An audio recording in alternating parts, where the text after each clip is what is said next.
আজকে ইয়েটা দেখাচ্ছি না, স্ক্রিনটা শেয়ার করি। 9-10-11 হয়ে যাবে। আজকে সেশন নাম্বার কি 17, রাইট?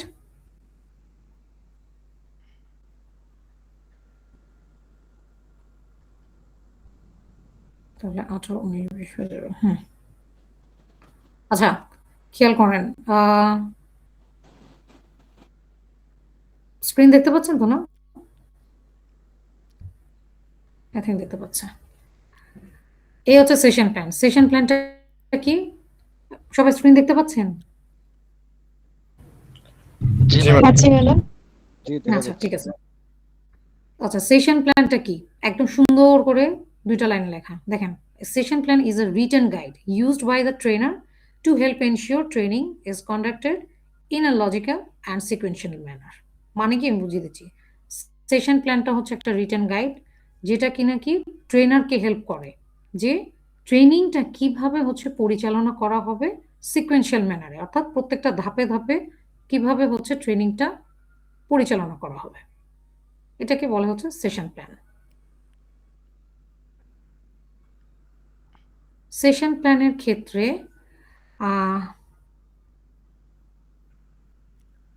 লার্নিং আউটকামটা বুঝিয়েছিলাম, মনে আছে? Session outcome, PSC, performance standard condition. পারফরমেন্সটা কি? টাস্ক, কি কাজ করাবো সেদিনকে। স্ট্যান্ডার্ডটা কি? পারফরমেন্স ক্রাইটেরিয়া, ওই যে অ্যাজ পার ইন্ডাস্ট্রি স্ট্যান্ডার্ড। কন্ডিশনটা কি? রেঞ্জ স্টেটমেন্ট, কোন জিনিসটা অর্থাৎ কোন টুলস বা কোন ইকুইপমেন্ট কোন জিনিসটা দিয়ে হচ্ছে আমি এই কাজটা করব, আমি কন্ডিশন দিয়ে দিলাম। এটাকে বলা হয় হচ্ছে session outcome. Then identify the learning outcome. Learning outcome কিভাবে আইডেন্টিফাই করতে পারবো আমরা? সেদিনকে বলেছিলাম না যে আমরা পুরো লার্নিং আউটকামটাকে, অর্থাৎ আজকের সেশনে আমি কি শেখাচ্ছি, কি পড়াচ্ছি, এই পুরো জিনিসটাই হচ্ছে কি আমি বুঝতে পারি কি আমার সেশন প্ল্যান দেখে বুঝতে পারি না? তাহলে সেশন প্ল্যানে যখন কিনা আমি ডিসকাশনে কোনো টপিক রেখেছি আর ডেমনস্ট্রেশনে যখন লিখে দিচ্ছি যে এই কাজটা করবে, তার মানে আমি কিন্তু বুঝতে পারি যে আমার লার্নিং আউটকামটা কি হচ্ছে আজকে সেশনে। আজকে সেশনে আমি এটা শেখাবো এবং এই রিলেটেড এই নলেজ পার্টটা কভার করবো, অর্থাৎ এই টপিকগুলো হচ্ছে পড়াবো। ঠিক আছে? appropriate learning outcomes need to meet 3 criteria। একটা লার্নিং আউটকাম অ্যাপ্রোপ্রিয়েট কখন হবে? যখন কিনা 3টা ক্রাইটেরিয়া ফুলফিল করবে। কি? দে মাস্ট বি অবজারভেবল, অবশ্যই এটা যেন অবজার্ভ করা যায়। ঠিক আছে? তো কিভাবে অবজার্ভ করি আমরা? খেয়াল করে দেখেন, যে কাজটা করছে তাদেরকে শেখাচ্ছি না আমরা, একটা পারফর্ম করে দেখাচ্ছে না কাজটা, সেটা কিভাবে আপনি অবজার্ভ করছেন যখন কিনা তারা কাজটা করছে? তার মানে কি আপনি যে তাদেরকে শেখালেন তারা যখন করছে, তার মানে আপনি অবজার্ভ করে বুঝতে পারছেন যে আপনি কি শিখিয়েছেন তাদেরকে, এবং সেটাকে মেজার করছেন কিভাবে? যখন কিনা সে কাজটা শেষ করলো, শেষ করার পরে আপনি দেখলেন যে সে কিন্তু কাজটা শিখে করতে পারছে। তার মানে কি সে করতে পারছে মানে কি তার প্রোগ্রেসটা দেখে বুঝতে পারি, মেজার করছি আমরা, পরিমাপ করতে পারছি। এখন এরপরে লার্নিং আউটকাম আমরা লিখি কি করে?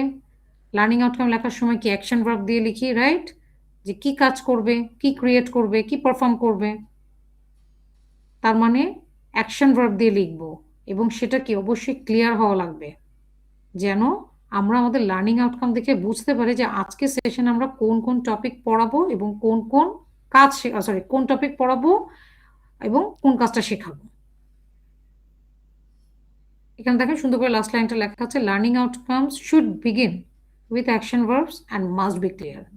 লার্নিং আউটকাম অবশ্যই কি অ্যাকশন ভার্ব দিয়ে হচ্ছে শুরু করতে হবে, শুরু করা উচিত, এবং এটা অবশ্যই ক্লিয়ার হওয়া লাগবে। ঠিক আছে? এরপরে এটা আপনারা পড়লেই বুঝবেন যে সেশন স্ট্রাকচার, কিভাবে আমাদের সেশন স্ট্রাকচারটা যাবে। সেশন প্ল্যানের স্ট্রাকচারটা দেখালাম না? এই সেশন প্ল্যানে কিভাবে সেশনটা যাচ্ছে, স্ট্রাকচারটা কি কি কাজ করছি আমরা প্রত্যেকটা স্টেজে। সেশন প্ল্যান কেন? আপনি সেশনে কি কি শেখাচ্ছেন, কি কি কাজ করে দেখাচ্ছেন, এটা একটা রেকর্ড রইল না? একটা রেকর্ড থাকলো না?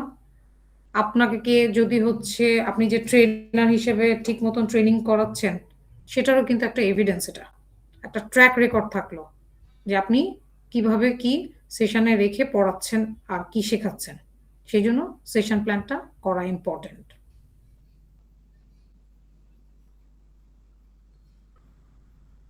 সেশন প্ল্যান যখন আমরা তৈরি করে থাকি তখন কয়টা স্টেপে তৈরি করে থাকি? এই 8টা স্টেপ সবার যেন মনে থাকে। লিখতে বলি নাই বা মুখস্থ করতে বলি নাই, কিন্তু এই 8টা স্টেপ যেন আপনি যদি কোশ্চেন কিন্তু আসে, steps to follow in preparing a session plan. Session plan follow মানে সেশন প্ল্যান যখন কিনা আমরা তৈরি করি তখন কোন কয়টা স্টেপ বা কোন স্টেপে করি, এই 8টা স্টেপ যেন আপনাদের মাথায় থাকে। ডিটেলস পড়বেন, পড়ার পরে টু দ্য পয়েন্টে লিখলেই হবে 8টা স্টেপ কি আছে।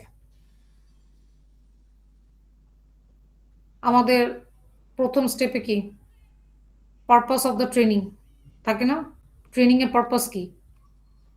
এরপরে হচ্ছে কি পার্টিসিপেন্টস নিডস, তারা কি শিখতে আসছে, লার্নিং আউটকাম লিখছি না আমরা।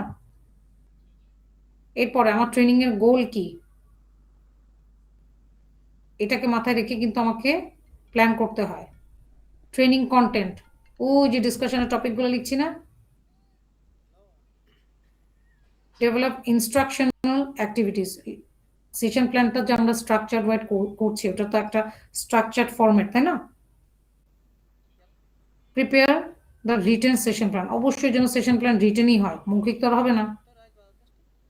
এরপরে কি prepare course participants evaluation form. এটা কি আমি একটু বলি, ট্রেনিং প্রোগ্রাম যখন শেষ হয়ে গেল, ঠিক আছে, আমরা আমাদের লার্নারদের কাছ থেকে ফিডব্যাকটা নিচ্ছি না যে আজকে সেশনটা সবার কেমন লাগলো, আজকের সেশনে কি সবাই বুঝতে পারছিলেন যে জায়গাগুলো আমি বলছিলাম আপনাদেরকে। এই যে ইভ্যালুয়েশন, অর্থাৎ আপনি আপনার পার্টিসিপেন্টদের কাছ থেকে কি করলেন, ইভ্যালুয়েশন ফর্মটা নিয়ে নিলেন, অর্থাৎ আপনাকে তারা মূল্যায়ন করলো যে অ্যাজ এ ট্রেনার আপনি যখন সেশন নিচ্ছিলেন কোনো কি সমস্যা হচ্ছিল কিনা তাদের। এরপরে কি determine follow up activities of the event. ওই যে প্রত্যেকটা দিন আমরা যখন সেশন নিচ্ছি খেয়াল করা লাগবে যে প্রত্যেকদিন যে সেশন নিলাম এই সেশন যেন হচ্ছে আমরা মানে যখন কিনা হচ্ছে কাজগুলো করাচ্ছি, ঠিক আছে, সেগুলো যেন স্টেপ বাই স্টেপ করানো হয়।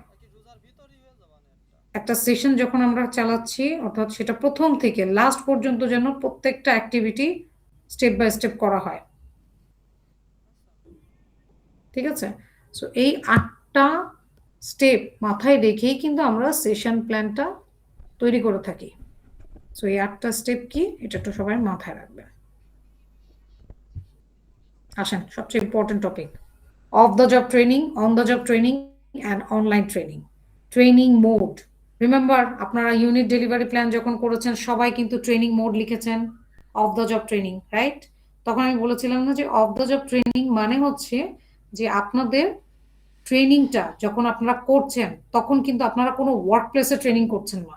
আপনারা যখন ট্রেনিং করছেন তখন কি একটা সেট আপ দেওয়া হয়েছে আপনাদেরকে, যে অর্থাৎ ট্রেনিং রুমের জন্য কি একটা ট্রেনিং এনভায়রনমেন্ট তৈরি করা হয়েছে, একটা ক্লাসরুম তৈরি করা হয়েছে যেন ট্রেনিংটা ওভাবে নিতে এসে আপনি ফিল করতে পারেন যে আপনি এই অকুপেশনের ট্রেনিংটা করছেন।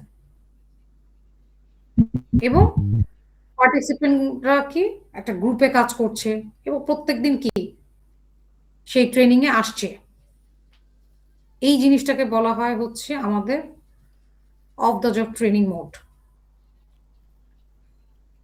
অন দ্য জব ট্রেনিং কোনটা? অন দ্য জব ট্রেনিং হচ্ছে একদম সরাসরি ইন্ডাস্ট্রিতে ট্রেনিং হবে।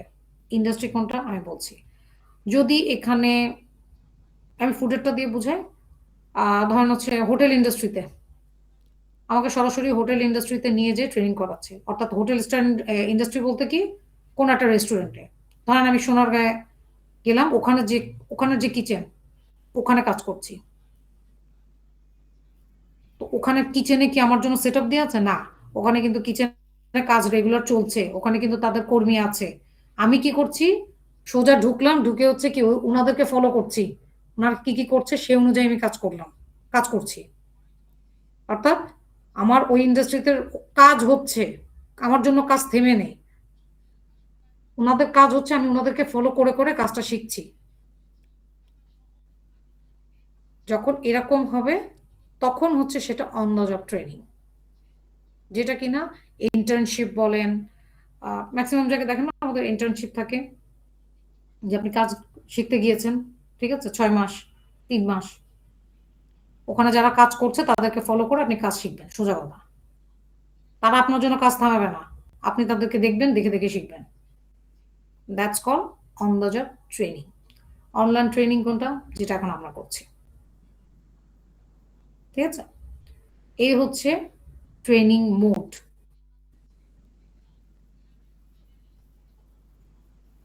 ট্রেনিং মেথড কোনটা, এটা তো আমরা বুঝি। অর্থাৎ আমার ট্রেনিং এর মেথড, আমরা কোন কোন মেথডে ট্রেনিং গুলো দিচ্ছি, টেকনিকটা কি, প্রেজেন্টেশন, ডেমনস্ট্রেশন, প্র্যাকটিক্যাল সেশন হচ্ছে না আমাদের, ডিসকাশন হচ্ছে। আমি কিন্তু বলেছিলাম এগুলো বাদ দিয়ে ব্রেন স্ট্রমিং যদি কেউ দিতে চান দিবেন। ব্রেন স্ট্রমিং মানে কি, আপনার সেশনে সবাই চিন্তা করে করে একটা কাজ করছে, আপনি একটা এমন একটা অ্যাক্টিভিটি দিয়েছেন যে তারা এখন চিন্তা করে করে লিখছে, তার মানে কি ব্রেন স্ট্রমিং হচ্ছে, এটাও কিন্তু ট্রেনিং মেথড। স্মল গ্রুপ, আপনি বিভিন্ন গ্রুপে হচ্ছে কাজটা করতে দিচ্ছেন, তাহলে কি স্মল গ্রুপে কাজ করছে তারা, এটাও কিন্তু একটা ট্রেনিং মেথড। প্যানেল বা এক্সপার্ট হতে পারে, কোন একটা প্যানেল তৈরি করলেন বা এক্সপার্ট লেভেলের লোকজনের মাধ্যমে, ওই মাধ্যমে তাদেরকে কোশ্চেন অ্যান্সার করে হচ্ছে ট্রেনিংটা দেওয়া হচ্ছে, সেটাও কিন্তু একটা মেথড। রোল প্লে, যেটা কিনা অ্যাসেসরের রোল প্লেটা আপনারা করে কাজটা করবেন, ডেমনস্ট্রেশন, এটা কিন্তু রোল প্লে, তার মানে এটাও একটা ট্রেনিং মেথড। ওয়ার্কপ্লেস প্রজেক্ট, বিভিন্ন ওয়ার্কপ্লেসের প্রজেক্ট আছে, সেই প্রজেক্টগুলোতে হচ্ছে যখন কিনা আপনার মানে ওখানে কাজের সেট আপটা ওইভাবে দেওয়া হবে, সেটাকে বলা হয় হচ্ছে, মানে সেটাও একটা one of the training methods এর মধ্যে পড়ে, যে বিভিন্ন প্রজেক্টের থ্রুতে আপনাদেরকে ওই মেথডের কাজগুলো শেখানো হচ্ছে বা করানো হচ্ছে।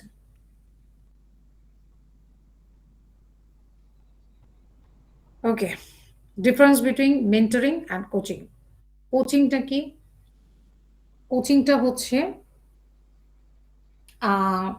যখন কিনা, এটার একটা এক্সাম্পল দিলাম, কোচিংটা হচ্ছে যখন কিনা আপনি কোনো কোচের মাধ্যমে, অর্থাৎ যাকে, যার কাছ থেকে হচ্ছে আপনি কাজটা শিখছেন, আপনি কাজটা অলরেডি জানেন, সে কি করছে, যে জায়গাটাতে আপনার সমস্যা আছে না, যে জায়গাটা সবচেয়ে বেশি আপনার কাজ করা লাগবে, অর্থাৎ আপনি কাজ খুব ভালো জানেন, আপনি কাজ করছেন, কিন্তু সে হচ্ছে অবজার্ভ করছে যে আপনি কোনো একটা জায়গায় আপনার ইমপ্রুভমেন্টের দরকার, সে ওই জায়গাটাতে কাজ করছে।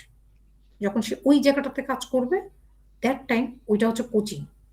মেন্টরিং কোনটা, মেন্টরিং হচ্ছে আপনার ট্রেনার যখন কিনা, অর্থাৎ ট্রেনিং শুধুমাত্র ট্রেনিং এর একটা সময়, স্পেসিফিক সময়ের জন্য না, দেখা গেল সে আপনাদেরকে ট্রেনিংটা দিল হচ্ছে লাইফ টাইম, লাইফ টাইম বলতে রোজ ট্রেনিং দেওয়া সেটা না, আপনার কোনো একটা সমস্যা, আপনি কোনো একটা জিনিস শেয়ার করতে চাচ্ছেন বা আপনি কোনো একটা জিনিস জানতে চাচ্ছেন, সে আপনাকে প্রতিনিয়ত গাইড করছে, এটাকে বলা হয়েছে মেন্টরিং।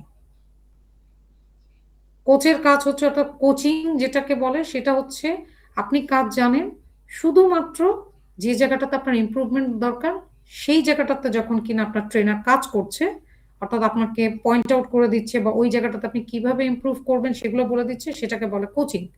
আর মেন্টরিং হচ্ছে লাইফ টাইম, যে আপনি কাউকে মেন্টর ধরে রেখেছেন এবং সে আপনাকে কন্টিনিউয়াসলি শিখিয়ে যাচ্ছে, তার কাছে আপনি যে কোনো জিনিস শেয়ার করতে পারেন, তার সঙ্গে আপনার সম্পর্কটা এমন যে আপনি যে কোনো সময় হচ্ছে তাকে কি এই জিনিসটা, যে কোনো জিনিস জেনে মানে শিখতে চাইলে বা জানতে চাইলে আপনি তাকে ফোন দিয়ে শুনতে পারেন। That's call mentoring.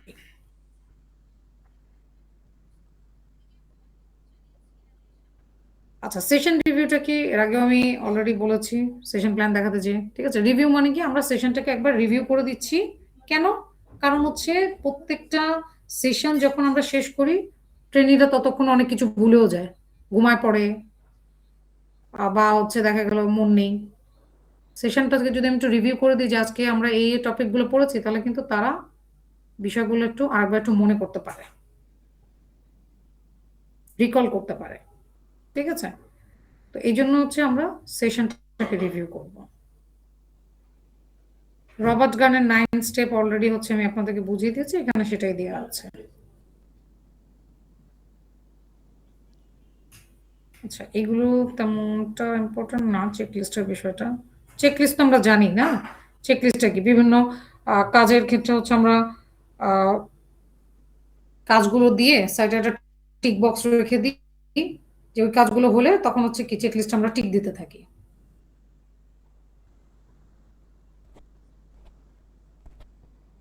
এগুলো পড়ানো হয়েছে।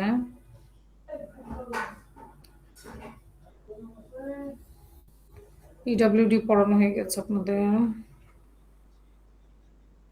আচ্ছা, এটা ইম্পর্টেন্ট। Learning style. লার্নিং স্টাইলের মধ্যে 4 ধরনের লার্নিং স্টাইল থাকে। অর্থাৎ কেউ হচ্ছে দেখে শিখে, লার্নাররা, অর্থাৎ আপনাদের মধ্যে থেকে কেউ দেখবেন আমার প্রেজেন্টেশন দেখে অনেক টপিক মনে রাখতে পারছেন, সেটাকে বলা হয় হচ্ছে ভিজুয়াল লার্নার্স। কেউ দেখবেন হচ্ছে আমার এই প্রেজেন্টেশন শুনে বা আমার কথা দিয়ে হচ্ছে মনে রাখার চেষ্টা করছেন, সেটাকে বলা হয় হচ্ছে অডিটরি লার্নার্স, শুনে মনে রাখছে। কিছু কিছু লার্নার দেখবেন হচ্ছে আমার এই প্রেজেন্টেশন দেখে হোক, কথা শুনে হোক, কিচ্ছু মনে নেই। সে যখন নিজে পড়তে যাবে এবং সেটা পড়ে যখন নিজে লিখবে, রিডিং রাইটিং লার্নার্স তাদেরকে বলে। সে পড়বে এবং তারপরে সে নিজে লিখবে, দ্যাট টাইম হচ্ছে সে সবচেয়ে বেশি ভালোভাবে শিখতে পারে। 4 নাম্বার হচ্ছে কাইনেস্থেটিক লার্নার। কাইনেস্থেটিক লার্নার হচ্ছে যে কিনা আপনি যখন কাজটা হাতে কলমে করতে দিচ্ছেন না, সে হচ্ছে তখন সবচেয়ে বেশি ভালোভাবে শিখতে পারবে। সো এই হচ্ছে আমাদের লার্নারদের টাইপ। 4 ধরনের লার্নিং স্টাইল হচ্ছে আছে, তার মধ্যে থেকে প্রথমটা ভিজুয়াল, তারপরটা অডিটরি, তারপরটা রিডিং অ্যান্ড রাইটিং, তারপরটা কাইনেস্থেটিক। কাইনেস্থেটিকটা কিন্তু একটু মাথায় রাখবেন, কাইনেস্থেটিকটা মানেই হচ্ছে স্কিল। স্কিল মানে কি? হাতে কলমে কাজটা শিখবে, করা, শেখার মাধ্যমে শেখা, অর্থাৎ সরি, শেখার মাধ্যম মানে করার মাধ্যমে শেখা। Practical demonstration. Practical, good, practical. So এই হচ্ছে 8 নম্বর মডিউল। মডিউল আই থিঙ্ক আপনাদের এই প্রেজেন্টেশন তো আমি দিয়ে দিয়েছি না, পিডিএফ? দিয়েছেন ম্যাডাম, দিয়েছেন। আচ্ছা, তাহলে আজকে সেশন এখন ক্লোজ করছি। সেশন ক্লোজ করার আগে আমি কিছু মনে হয় জিজ্ঞাসা করেছিলাম। কি জিজ্ঞাসা করেছিলাম? ও, আমি কি রবিবার দিন সেশন অফ রাখলে এই টানা 3 দিন আপনার এভিডেন্স কমপ্লিট করবেন? সেটা আগে বলেন। ইনশাআল্লাহ ম্যাডাম, চেষ্টা করব সবগুলো শেষ করার। চেষ্টা না, এবার আমি আর চেষ্টা করব না। সব কমপ্লিট একদম পুরো মোটামুটি সবগুলোই কিছু কিছু করা, আর বাকিগুলো শেষ করে দেব। এটা তো আপনার কথা স্যার, আমি বাকিদের তো শুনতে চাচ্ছি। ম্যাম, ওই যে হাজার্ড, তারপর নাকি হেজার্ড আর কি যেন মেইনটেনেন্স, ওগুলো চেক লিস্ট, ম্যাম ওগুলো কি আন্দাজে দিলে হবে? কোনো তো প্রতিষ্ঠান নাই এখন যে দেখে দিব। তো আমি পরে বলেছিলাম না ম্যাম, যে আপনারা 3টা বা 2টা বা 3টা হচ্ছে নিজেদের মতন করে লিখে ফেলেন অপশনগুলো আন্দাজ করে, সমস্যা নেই।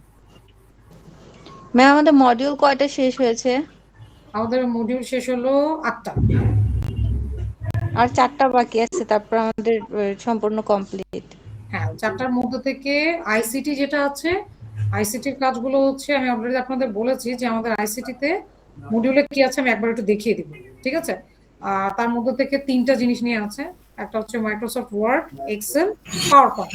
বেসিক্যালি আমাদের ট্রেনার অ্যাসেসর পার্টের জন্য আমাদের যে ওয়ার্ড আছে, মাইক্রোসফট ওয়ার্ডে হচ্ছে আমরা এভিডেন্সটা করছি।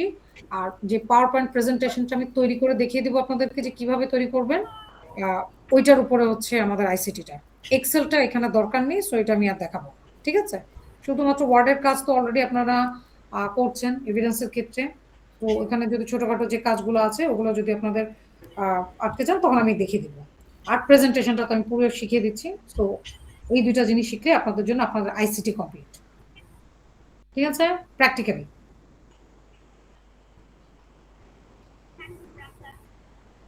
আর হচ্ছে বাকি 3টা মডিউল থাকে। ওই 3টা মডিউলের মধ্যে থেকে একটা তো হচ্ছে আপনাদের ট্রেনিং এর ডেলিভারি কিভাবে করতে হয় সেটা, আর বাকি 2টা হচ্ছে অ্যাসেসর পার্টের। এটা আমরা এখানে করব। জি ম্যাম। ম্যাডাম, এই training delivery part, presentation part, তারপরে হচ্ছে আরেকটা হচ্ছে সিবিএলএম পার্ট, এই পার্টগুলো থেকে কি আমাদের শর্ট কোয়েশ্চেন হয়?